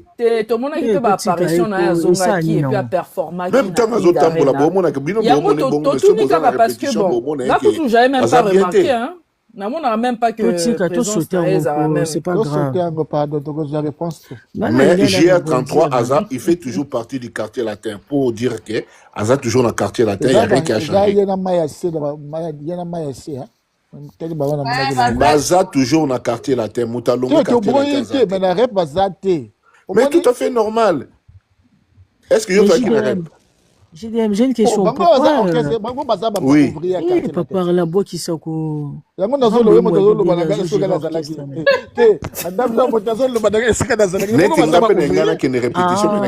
Parce qu'il y a un appareil dans la salle. Il faut que papa Jidem.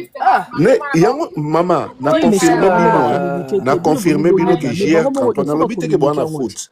Mais n'a confirmé que GR33, il fait toujours partie du quartier latin, mais le problème n'est pas pour le déplacement, Azan a besoin de Moutou. Moi, je suis Hervé Zongi. Est-ce que vous avez une communication autour de ça? Zongi, il a des t-shirts. Et tout parce que bon, Madame Jean Beauté, Azan convalescent. Maman, Azwa choque à mon nez na Luketu, et talaka choque à Luketu, dans le colo. Après, il y a Kinshasa. Ben oui, il y a ça accident. Mais Abeta qui n'a oui, c'est vrai, c'est le accident. Abeta, bon, maman, tu es allé dans le concert, on a ça fait combien de temps? Est-ce qu'Azo soit physio ou bien Azo ça? Peut-être qu'il va se mettre il suit le traitement, il est toujours sous le traitement. Et ils ont choqué qu'on a bassin, ils ont choqué. Le bassin qui est tout le temps. Même qu'au Tambolane, souvent, il est avec le béquille. Ah, c'est quand je choque ma case. Bassin, ça quand même nini base. C'est quand on choque ma case. Ah, la choque ma case, t'as la loquette, maman. Et quoi déséquilibre? Mais Azan a quartier latin toujours. Ah oui, moi là-bas tout. Ce qui est plus important, Azan toujours dans quartier latino. Mais j'ai posé une question. Pourquoi délocaliser la répétition de Bruxelles à Paris? C'est ça la question que je me pose. Oui, mais parce que mon Kofi Olomide, il est résident à Paris, il est résident en France, pas là-bas. Donc, mais à la mot on va dans la Bruxelles pendant un moment. Parce que la France, c'est plus facile. C'est quand même mieux d'habiter chez toi, on a comme on est des places bien au lot qui n'a là pas circuler, konini et tout ça. Ben voilà, donc quand même et puis Yoka, ça les 2 jours à répétition en Belgique. Quand tu vas à Paris, tu profiter de la répétition et dans ma baie. Tu profiter, c'est beau, il y a Bruxelles. À Paris. Parce que ton Non, parce que son QG c'est à Paris, c'est tout. Mais ça c'est Voilà. à Paris. Voilà.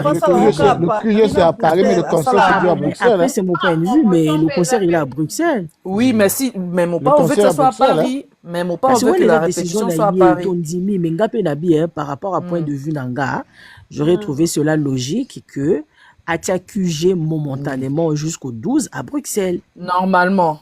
Voilà. Moi, j'aurais aimé ça. Mais hier, j'ai Voilà. Comme ça, et puis ça peut être à Paris pour ça, bah, on Mais va tout se le monde déplacer, dans mon bah, acquis à la Bruxelles, Bayaka. Pour la promotion sur Divadix. Mais les gars, moi j'ai un truc à dire concernant. Ouais, je suis revenu. Excusez-moi, tous on connaît sur le débat. Hein. Bon, JDM, na tinde liyo avungo, hein. Les an article. Donc, makambondo lo visa ngote. Donc, tu peux nous lire ça, hein. Non, mais tu prends ça vraiment sérieux, Zing, c'est pas un problème, il n'y a plus de musiciens à Paris à Bruxelles, mais entre-temps, l'événement va se passer à Bruxelles. Donc, on m'a dit, Madame Jean Beauté, à cause à la base d'aller à Bruxelles pour jusqu'au 12. C'est ce qu'on dit. Et puis, j'ai posé la question uniquement pour la France, parce que nous sommes dans la France des bobos. Et puis, dans l'article. Z3. Bon, que ça la droit qu'on a besoin de sérieux. Non, les gens sérieux pour Z3 il est bon maman. Je crois papa JDM a joué déjà à Otanga. Nabi oteke loko à l'état ale so ba ba futa boko lukaka. Mais Aziza boka tanga maloba ko Tu as posé une question spécifique par rapport à Ndege Tolobi, question qui papa Koufi, Banana, fois fouta. Et puis la tournée dans la France, et puis la scène qui va faire un article, ce qui est bongo. On m'a répondu, l'article est et puis on a dit tout ça. C'est pas le même truc, donc là, ça ne peut pas te donner vraiment des bonnes explications. J'ai vu ton truc te rentrer, mais on devait le reprendre ça peut-être une autre fois. Mais moi, on te dit, on n'est pas contre toi. Et on n'est pas contre ce que tu es en train de dire. Mais dis-toi qu'ici en France, c'est pas comme ça. La réglementation, c'est pas pareil. Donc ici, moi, le truc qu'ils ont écrit là, j'ai vu. Depuis tout à l'heure, j'étais en train de lire ça. J'ai vu, voilà, article 787, article 788, voilà. Mais on parle de l'héritage là et tout le monde. Là, c'est plus basé sur l'héritage. Et c'est pas vraiment ça, quoi. Donc, mais il y a que loi, tout beau été, aux ans, a raison, on a besoin comme ça, aux bas. Mais, la côté, on va parler succession, tout ça, machin. Mais, il y a que les lois, en France, ce qui papa n'a pas beau, tino, moi, quoi, qui même moi, sinon, ce quoi, qui, ce vous avez un contrat, un mariage, ce qui m'obale, ok, moi, ça, vous fout à bagnono, yo, tikali nango.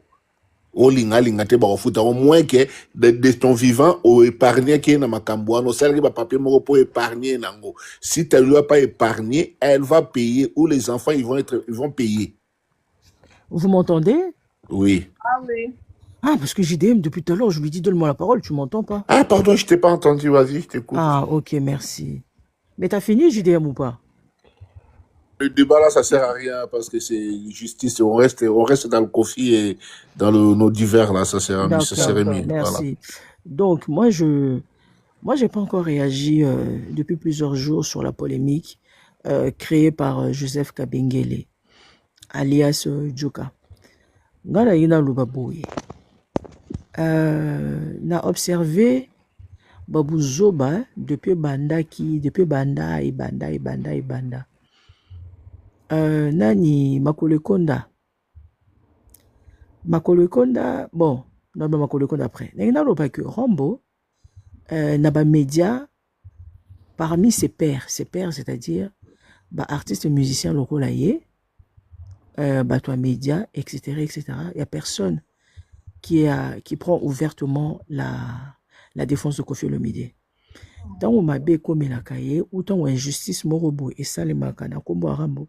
Na monaka, je répète encore une fois, ba père naïe, c'est-à-dire bato basala ka musique lokolaye, na bato média na mona muta défendre Rambote.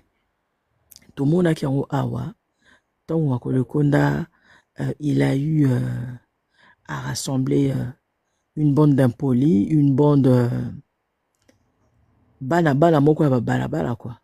Asangisa bango ba finga copieusement Koffi Olomide. L'État congolais a réagi ça te. Batu ya babenga wanani. Nini esika Christian Bosembe azara na gestion nango na bosani kombo ya organisme wana mais c'est pas grave. C'est ça. Ah merci papa alors le c'est ça qui na mona réaction ya c'est ça qui c'était le silence radio. Comme si makambu ezala raté. Na mona ba musicien mosusu pete o ba réagisaka.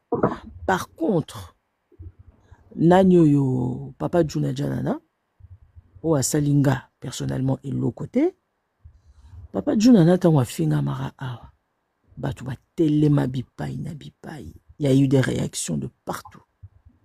Tout le monde s'est levé pour prendre la défense de papa Juna Janana. Ngai en tant que témoin oculaire, j'ai observé, j'ai vu. Dans mon qui a ba réaction à tout le monde. Nabi ba c'est bien papa Junana batu ba sepelité nandenga fingami innocemment gratuitement. Juste parce que son enfant, Maître Gims en l'occurrence, avait fait des éloges à l'endroit de M. Koffi Olomide. Toleki. Touro Lissousou. Balobranini. Touro Lissousou, ba récidivé. Moutoumoro toujours, Aouti Pamakole Konda, a récidivé en la personne de J.B. Mpiana. Alobi wa koka koloba, ce que zali bosolo tolokuta yemoko akoyeba. Tomoni bato ba telemi. Tomoni même ba Félix Wazekwa, tomoni banani, tomoni pe plusieurs organes de presse, notamment Israël Mutombo, Mokolo bosolo na politique. Tomoni ba réaction ya ba Crodi Fouati, ya ba Tubele, ya ba Mafingologue, tomoni de ba yako défendre J.B. Mpiana. Koffi Olomide azada ekaka on va dire parce que Koffi Olomide nani Joseph Kabengele atangi pe kombola alobi ke Koffi Olomide aliaki ce qui makoso il a eu à manger les makoso dans sa maison et il avait même emprunté ses chaussettes neuves. Batu azolobela les Rambo bazo côté la été mais bazolobela les Rambo parce que ils ont eu à défendre corps et âme, J.B. Mpiana, défendre Penza avec leur dernière énergie. Mais Rambo, c'est le gars qui a été sauvé vite fait en fait. Ce qui, nani, comme J.B. Mpiana est un amaraté, Moutou pas linga côté la Koffi Olomide. Moutou mo côté wana solonga. Moutou mo ta linga côté la Rambo. Je parle pas de notre côté, biso to linga to défendre, biso to linga qui tout sauver honneur et Rambo, bien évidemment. Mais ceux qui battent mususu mutu mogote et bandi na ba organe de presse ignoso et bandi na ba chers collègues mutu mokote linga défendre Rambo. Et je trouve ça triste. Comme Rambo est un marara vite fait parce que voilà comme ils ont eu à défendre JB, ben ce serait pas trop juste ce qui tout l'exipé même réaction ou même soutien vis-à-vis à Koffi Olomide. Vous êtes tous là, bino nyoso. Boza conglomérat ya ba hypocrite. Boza limité mamabe. Honnêtement, moi j'ai même pas besoin de vous du côté du Rambo. Yene mdaza ramote mamonene ayamarane karabato fongola kaka maboko po yamba bino. Vous êtes sans gêne. Wabatu amite mamabe. Ngabu zoba kutu Joseph Kabengele lobby. Ils ont repris l'importance. C'était fini de remboter. À lobby kawa koko loba. Ils allaient solo to lokuta. Moi j'en ai rien à battre. A fini de remboter. Pour une fois Rambo fingami na ba affaire ango. Pour fingami papa ou fingami. Vous avez hypocrite. Pour soutenir JB, faites ce que vous avez à faire. Comme il y a un bébé, ou bakoki ko toucher été. Allez le soutenir. Sauvez-le. Ndebo message ko sauver ba oya bino. Tout le monde a démonstration. Na papa Juna.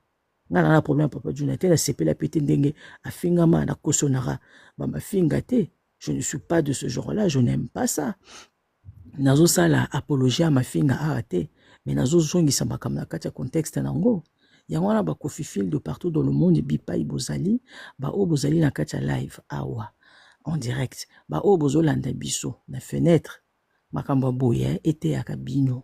Makambo boye nde il faut pousser bino boya ko somba ba billet ya stade Roi Baudouin. Tout l'ex bango pena démonstration de force, démonstration il y a supériorité numérique que nous sommes capables de remplir le stade Roi Baudouin le 12 juillet prochain. Là. C'est dans pas longtemps. Tout ça, la démonstration de force. Tout là qui s'abaïni, banguna, parce que celui qui déteste le Rombo, il me déteste moi aussi. Soit tu es avec nous, soit tu es contre nous. On va pas faire semblant. On n'a plus le temps, on n'a plus l'âge. Boya tout soutenir Rambo Nabiso. Tout soutenir Penda Star Nabiso. 70 ans d'âge, 50 ans de carrière, 40 ans de quartier latin. Et ça blaguité. So combo Rambo est un ami. Donc, bazo linga ba ça genre qui va côté la Rambo mais la mawa, na moi mawa nzambe. Nous on n'a pas besoin de ça. Soit vous aimez le Rambo à 100%, soit bah voilà, vous restez dans votre coin, on vous oblige pas. Mais bah oh pena bolinga Rambo.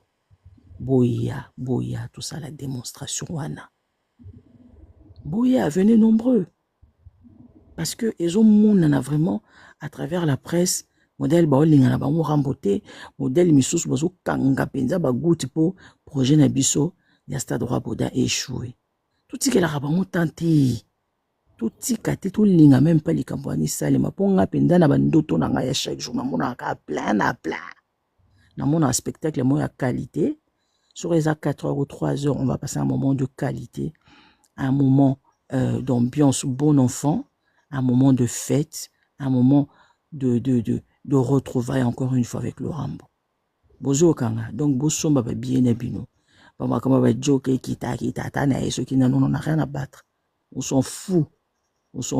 Joko kuta lobine ma bemingi ya jibe.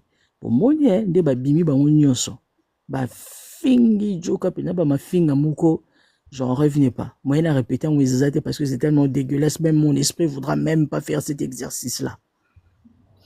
Mingi de babillé, obé babillé. Baninga bomona nde bachara bango poa. Biso karatoza biso moko ba fanatique ya Rambo. Na mawate, na pasité. C'est un fait, c'est un constat. Vous voulez qu'on fasse quoi? À part soutenir les Rambo. Moussa na biso ka yango wana. Moussa na biso yango wana Rambo a sali déjà par naye et tikali suko biso parce que production na et a 100% Kofi central. Nebi dans te ceux qui à ta producteur Moussa qui poicha poids par rapport na ndimi pété. Et a 100% Kofi central moto azozwa projet ou en main. Donc toko ko ça Rambo sonité, on peut pas le faire échouer. En tout cas les gars venez nombreux. Donc, projet, il faut que tout là, la ranango, tout la mukaranango, jusqu'au jour J. Bozo kangai. Donc, ma joka ba polémique na bon pas pamba na. So batangi komba Rambo par hasard pour faire genre. Donc, voilà ce que j'avais à dire par rapport à Joseph Kabengele.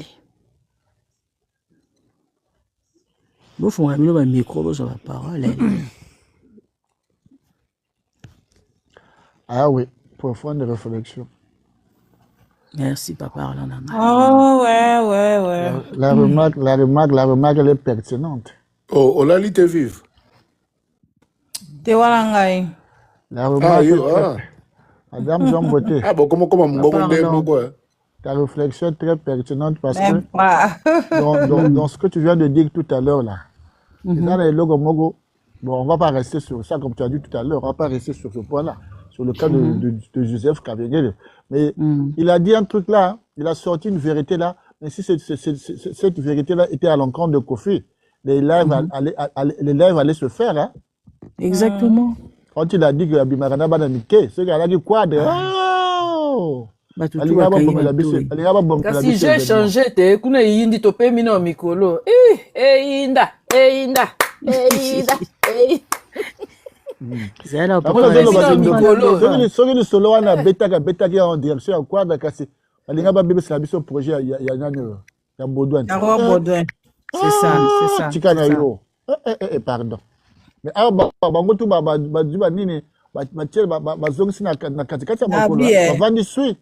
On va dissuer à personne. Balitière échangée. Topé Mimikolo. Topé Manan. Oui, Batunia, c'est bon. Je demande pas aux gens d'être comme moi, hein, mais oui, que Batunia, c'est Sobazagi, Balandanino, le roi Ngai, mais Batuna Bazorata, Batute, pour moi, pénation, on a l'écran, quand on bandiga, mon pas tout, on bata tout fiwana au changote, tant au chara, tout n'a sapé déjà. Ngapela zana batete on alanda te ba mituru so kana tali ba tu n'as pas tiko la na bango bo mona pena ke et puis biso ba tellement moche tout ça ba faut beta bango pena bouton surtout kunzaire na mona pour ça on entend dire ça si jour quand ce genre pena ko raté tete na makolo okate le bata manike azoko ka ondima te ke ba benga na soki na équipe na bango na ta ko vendre la coupe ba kofi. Syndrome de Stockholm. Le syndrome de Stockholm. Maman, matière échangée, qui t'a kunza on est à lobby utile. Oh, qui t'a kunza à lobby depuis matière échangée. Bon, qui t'es à lobby non. À lobby si qu'on démarre komi boy. Si qu'on tout ça ndenu. Et comme moi compliqué parce que quand tu as famille, bon tu as l'objet to finga ce que tu finga ndengeni. Ba comment banga oh bakomo komisela nga mama refa kuna ba finga na ba bomana non non kasi kabuno choloba awa moi j'étais bon je me permets hein comme au Fongoli comme tu viens d'ouvrir le bal ngola panzam poké moi j'étais chez GG tout à l'heure avant de venir ici yoka bobongama moi j'étais chez GG et GG d'entrée de jeu donc pas préparé psychologiquement public nae GG Géraldine abandi boye ote ndengeza boye ngana zali babengo nini voix des sans voix oui voix des sans voix expression wangwana ngana zali la voix des sans voix ngana komeli na se ote nani et puis elle a poursuivi en disant ceci que Makolo Konda azali personnalité publique a outil quand même que ça la fierté dans le stade de France azapi na ba problème il traverse plein de problèmes en ce moment. Et sa grande sœur, elle n'a pas Tina, elle n'a pas le droit de venir de ramener les affaires familiales en public. S'il y a quoi que ce soit comme souci dans leur famille, ben qu'ils le fassent entre eux quoi et tout. Non. Et elle yoka, je poursuis. Et elle a vraiment insisté en disant que elle est la voix des sans voix, donc elle va prendre la part de Makolo Konda. Parce qu'on a commis les cheveux, mais Géraldine, tu es malhonnête. Bon, mais la commis les bons cheveux, Géraldine, tu es malhonnête. Parce que Makolo Konda n'est pas un sans voix ou une sans voix. Et puis, n'a lobby le pourquoi j'avais écrit ceci.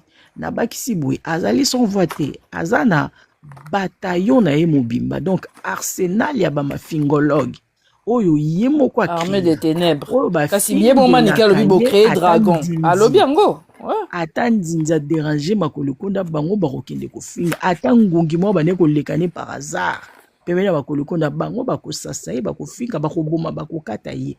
J'ai fait donc tu peux pas manipuler les gens en parlant en employant tu vois le terme sans voix asa sans voix te azana Arsenal mobimba ma fingolo et bon ba Alexis Bazawapi ba Chantal Bomolo yemoko ki zenge Jael ba manike nani susu batu nyoso tu ba Kofax batu tout bataillon na mobimba o ya mema na poto bazali wapi na Kinshasa pe bazali. Alors okoko yate en disant que Ozali la voix des sans voix. Non, ça c'est de la malhonnêteté intellectuelle.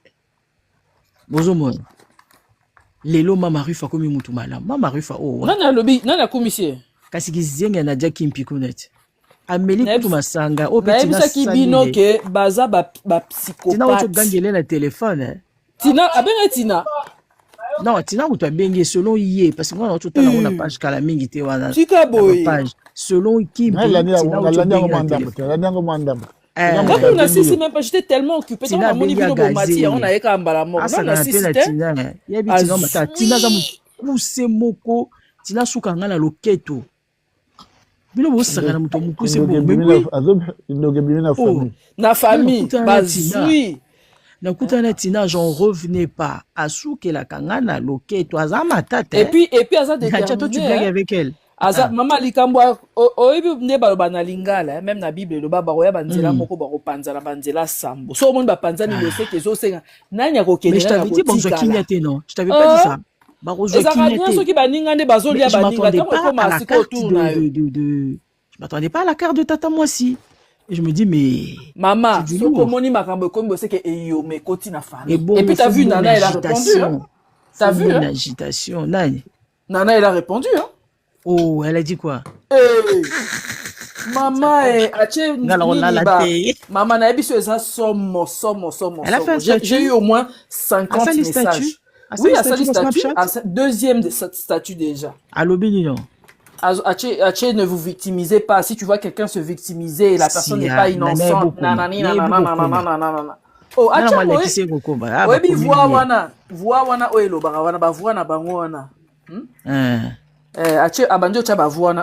si vous voyez quelqu'un qui se victimise, ça veut dire que donc tous à 50 épisodes topé manan l'autre côté mais tout ça va bien bisoté bisoté tous un événement pas désorienté pour bisoter mais ma kabupendeza Ambri ta ambri landeni yo kaso za pas la biso lingaza na ambri yo sa na batwana so komisa mama Rufa zoba Nadia akomisi mama Rufine madame Jean Beauté famille akwepa famille lobide ba famille nzala te bango kuna eza nzala wa bango kuna mwanzala kwa mwanzala alobi ke o akangi mwanzala kuna restaurant na ye on a loba lobby so kofi loba ki abi tu vois ki makambo mon père loba ki nini papa là na vidéo asalaki non vendredi samedi loba makambo nani non ya mama Congo ya bandolo ba ana pona mama elle avait dit quoi malgré a masqué combo ya Rufine a masqué combo ya Rufine mais a bengé na ba pseudonyme oyo ba pesaka yiwana oh non elle est bien, c'est une femme bien. Elle a toujours soutenu son frère. Elle montre vraiment elle montre des démonstrations d'amour à son frère. Et bakanga ya refine dokiati. Maziza paye na oya. Oh moi ça butu ya na les gens comme butu malamu. Les gens comme butu malamu. Baza so ba famille ba wela. Akomi mascotte ya batata moi c'est malamu. Akomi si azoka ndeko na baona musala tende msunde ko ngole kwa sakufa na AVC. Na loba ke ngolobi awati. Oloba iko bebe. So azoka itende akufa na AVC. Mama kuna obi zaiko mbongo. Zaiko eyembaka batu musuba zakana mbongo te. Kasi alobi ke biloko ya mokili akufa te pona biloko ya mokili. Donc ça veut dire que bazo réclamer Vitalo na butu, alobi ke pona biloko ya mokili ko pesa Vitalo te. C'est ça le problème. Bilo mo comprenez te. Biso to boko mama mi abokola bana kitoko makasi donc awa nzala pende zate bino kuna nzala so bolota na ba Vitalo e bobanda omela Vitalo te o so ki bobo mana bobo aga mosenzi te ba bon po ba sendi te ba famille ba sendi te ba o ba na poto ba liaka ba melaka ba o ba pe na Kishasa ba liaka ba melaka alobi akanga salon na ye a déménager Azaka locataire. Alors, maman, papa nani comment nani? Nyoka longa yemba o ya melite akolea bonanité. Yangwana les gars, moi je vous dis toujours faites attention à la manipulation et comme système la voix des sans voix.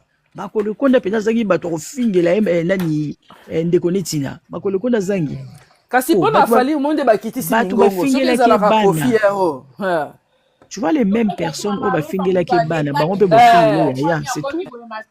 Ba benga Dora mama batu uza kumona alapa malali ya ngana boy de manipulation papa Judem bon le ngombe ma kitise ana Judem to alali j'avais un truc à lui dire. JDM réveille-toi. Abi minuit et coquille. Babo c'est là on micro. Moi je peux jamais oublier ça. Hein. Mais son micro n'est toujours pas fermé là. Si on a lobby, c'est bon ça Zahir en action. Moi la fatigue ton porte parfois tu oublies hein. Ça arrive à non, moi j'ai un réflexe terrible là, moi je peux pas. Ah non, oui, madame, acheter les billets, robe de Makamboué. Équipe de famille. Tala biso tolongola la noblesse wana mama Aziza na ndenge mabete bato wana basaka na biso trop et puis ne tokanga Non, bapema noblesse soki ezalaka mama Rufa bafinga mama Rifa Dora bafinga mama batu mwasi à Londres wana astina ba chef efonge ba bastikoti na yona biso surtout la ye. famille malembe Il y a refinité. on dit quoi maintenant maintenant on dit quoi C'est ça, on dit quoi? Eh baby, on va rater les quoi?